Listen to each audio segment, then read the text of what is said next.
Welcome to మలిన్ kitchen. ఈ రోజు అయితే మనం సింపుల్ గా అయిపోయే మోతీచూర్ లడ్డు చేసుకున్నామండి। మనకు బూందీ గరిటె లేకుండానే మనం జ్యూసీగా చేసుకున్నామండి। చూడండి లోపల కూడా చాలా జ్యూసీగా చాలా బాగుంది। చూసారా, ఇలా చేసుకుంటే హెల్దీగా తినొచ్చండి। మనం ఇంట్లో పిల్లలు అందరూ తినొచ్చండి। ఈ రెసిపీ నచ్చితే లైక్, షేర్, కామెంట్, సబ్స్క్రైబ్ చేయండి మర్చిపోకండి। మీ ఫ్రెండ్స్ కి షేర్ చేయండి। వీడియో చూడాలంటే నోటిఫికేషన్ ఆన్ చేసుకోండి। వీడియో అయితే పూర్తిగా చూడండి। వీడియోలో ఎలాగుందో అలాగే చేయండి। గోంద్ కదీరా వేసి చేసుకున్నామండి, చాలా బాగుంటది। బాగా చూడండి। Thank you. నెక్స్ట్ అయితే మనం శనగపిండి తీసుకోవాలండి। నేనైతే ఈ కప్పుతో 2 కప్పులు శనగపిండి తీసుకొని నేను జల్లించుకున్నానండి। ఈ పిండిని మనం ఒక బౌల్ తీసుకొని ఈ బౌల్లో వేసుకుందాం। పిండి అంతా మనం ఇందులో ఇలా వేసుకున్న తర్వాత మనం కొద్దిగా నీళ్ళు వేసుకొని కలుపుకుందామండి। మనం ఏమి వేసుకోలేదు, పిండి నీళ్ళు అంతే వేసుకొని బాగా కలిపేసుకుందాం। ఇలా బాగా కలిపేసుకోవాలండి। చూడండి ఇలాగైతే ఉండాలి। మనకు ఎలా తెలుస్తుందంటే ఇప్పుడు మనం చూడండి ఈ చెంచాతో మనం ఇలా తీసుకుంటాం కదా, ఇలాగంటే మన సెట్ అయిపోయింది। ఇలాగే ఉండాలి మనకు పిండి। ఇది మనం ఇలా కలుపుకొని పక్కన పెట్టుకుందాం। ఇంకో ప్రాసెస్ చూద్దాం। మనం ఒక కడాయి తీసుకోవాలండి। కడాయిని ఏదైనా తీసుకొని మనం చూడండి ఈ కప్పుతో నేను 2 కప్పుల శనగపిండి తీసుకున్నాను। ఈ కప్పుతోనే మనం 2 కప్పుల చక్కెర వేసుకోవాలండి, పంచదార। అలాగే 2 కప్పులు వేసుకొని ఇప్పుడు నీళ్ళు వేసుకుందాం। 1 కప్పు నీళ్ళు అయితే వేసుకోవాలి। వేసుకొని మనం పాకం రానిద్దామండి। ఇలా మరిగేటప్పుడు మనం 1/2 టీ స్పూన్ ఇలాచి పౌడర్ వేసుకోవాలి। పాకం బాగా రావాలి, మరీ ఎక్కువ ఏం లేదండి। మనకు ఇలా పట్టుకుంటే మనకు ఇలా చిన్న తీగ పాకం వస్తే చాలు, మనకు జిడ్డుగా ఇంకా అవ్వాలండి। ఇందులో మనం చూడండి ఒక చిటికెడు అయితే నేను ఫుడ్ కలర్ అయితే వేసుకుంటున్నానండి। మన ఇష్టం వేసుకుంటే వేసుకోవచ్చు, లేకుంటే లేదు, మన ఇష్టం అండి। నేనైతే వేసుకున్నా। ఇప్పుడు మనం ఇంకా కొంచెం ఉడికించుకోవాలి। ఇలాగ అయ్యేటప్పుడు మనం ఇప్పుడు ఇందులో చూడండి మనమైతే గోంద్ కదీరా అండి, ఇది గోంద్ కదీరా అంటారండి। ఇది వాడడం వల్ల మనం తింటే చాలా హెల్తీగా, మరి అన్నిటికి చాలా మంచిదండి। నరాలు నొప్పులు అవి ఉంటాయి కదండి, కీళ్ళ నొప్పులు అవన్నీ పోతాయి ఇవి వాడితే। మనం ఇది మనకు సూపర్ మార్కెట్ లో ఉంటాయండి, బీమార్ట్ లో కూడా దొరుకుతాయండి। మనం తెచ్చుకొని దేంట్లో అయినా వాడొచ్చండి। ఇప్పుడు నేనైతే 3 స్పూన్ల తీసుకున్నానండి। 3 స్పూన్ల తీసుకొని నీళ్ళల్లో నానబెట్టుకున్నానండి। మన ఇష్టం, రాత్రి అయినా పెట్టుకోవచ్చు, ఏదైనా మనం ఇందులో వేసేసుకుందాం। ఇదంతా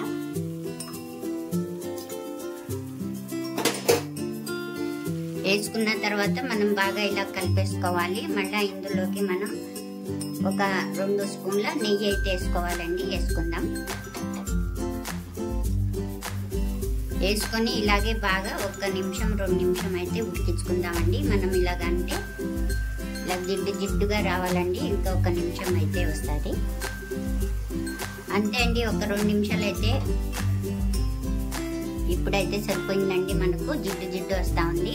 ఇప్పుడు మనం స్టవ్ ఆఫ్ చేసుకుందామండి, పక్కన చల్లారేసుకుందాం, పక్కన పెట్టి ఇప్పుడు ఇంకో ప్రాసెస్ చూద్దాం। పెట్టుకోవాలండి, స్టవ్ వెలిగించుకొని పెట్టుకున్న తర్వాత ఇందులోకి మనం ఆయిల్ అయితే వేసుకోవాలి,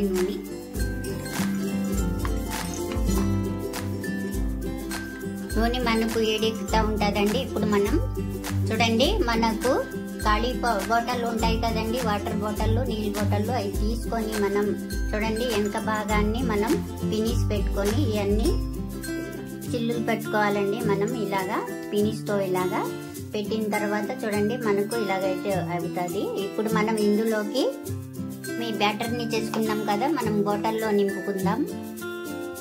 మనకు నూనె అయితే ఏడెక్కిందండి। ఇప్పుడు మనం బాటిల్లో నింపుకున్నాం కదా మనం శనగపిండిని, ఈ పిండిని మనం ప్లేట్లో పడుతుంది। ఇలాగైన తర్వాత మనం అన్ని తీసేసుకుందాం అండి। ఇలాగే ప్లేట్లో తీసుకుందాం, ఇలా కలుసుకొని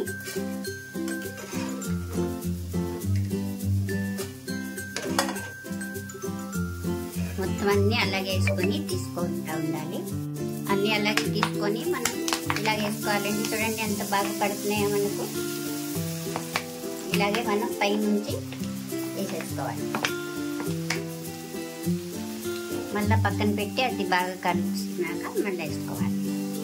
అండి, అయిపోయిందండి రెడీ. మనమైతే అన్ని తీసేసుకుందాం. చూడండి చూడండి మనకైతే ఎంత బాగా వచ్చినాయి చూసారా. తీసుకుంటే మనం క్షీరపాకం చేసి పెట్టుకున్నాం కదండి. ఈ క్షీరపాకంలో మనం ఇప్పుడు ఈ బూందీని వేసేసుకుందామండి. అంతటిని ఇలా వేసేసుకొని మనం బాగా కలుపుకోవాలండి. క్షీరపాకం మనకు ఆ బూందీకి బాగా పట్టాలన్నమాట. ఇలాగే కలుపుకోవాలి. ఇలాగే మనకు బాగా క్షీరపాకం పీల్చుకోవాలండి. కలిపేసుకున్నాం కదా, ఇలాగా మనం ఒక 2 నిమిషాలు 3 నిమిషాలు అయితే మనకు బాగా పీల్చుకుంటుందండి. ఇప్పుడు మనం ఇలాగ మూత పెట్టి ఒక 2 నిమిషాలు 3 నిమిషాలు పెడదాము. క్షీరపాకం బాగా పీల్చుకుంటుంది. చూద్దాం. మనం 3 నిమిషాలు అయితే అయిపోయిందండి. మనకు ఇలాగైతే రెడీ అయిపోయింది. చూసారా బాగా బూందీ అంతా క్షీరపాకం బాగా పీల్చుకుంది. ఇప్పుడు సెట్ అయిపోయింది. ఇందులోకి మనం కొన్ని డ్రై ఫ్రూట్స్ వేసుకుందామండి. మన ఇష్టం ఎన్నైనా వేసుకోవచ్చు, ఏమైనా. అందులో అలాగే మనం 1 స్పూను నెయ్యి అయితే వేసుకుందాం. వేసుకొని బాగా కలిపేసుకొని మనం ఉండలు చేసుకుందాం. ఇలా బాగా మనం మొత్తం అంతా కలిపేసుకుందాం. చూడండి ఎంత బాగుందో, కలర్ఫుల్గా సూపర్గా ఉందండి. మనం బూందీ గరిటె లేకుండానే మనం డబ్బాలో వేసి వాటర్ బాటిల్లో చేసుకున్నామండి. చూసారా. మనం ఇప్పుడు చేత్తో తీసుకొని మన సైజు ఎంత సైజు కావాలో ఉండలు చేసుకోవచ్చండి. మనం ఇలాగా చూడండి ఈ సైజులో అయితే చేసుకున్నాను నేను. ఉండలు చేసుకొని మనం ప్లేట్లో పెట్టేసుకుందాం. ఇలాగే అన్ని కూడా చేసుకుందామండి. మనం ఉండలు చేసేసుకున్నామండి. ఇదండి రెడీ అయిపోయిందండి. ఎంతో జ్యూసీగా మోతీచూర్ లడ్డు అయితే రెడీ అయిపోయింది. ఈ రెసిపీ నచ్చితే లైక్ చేయండి.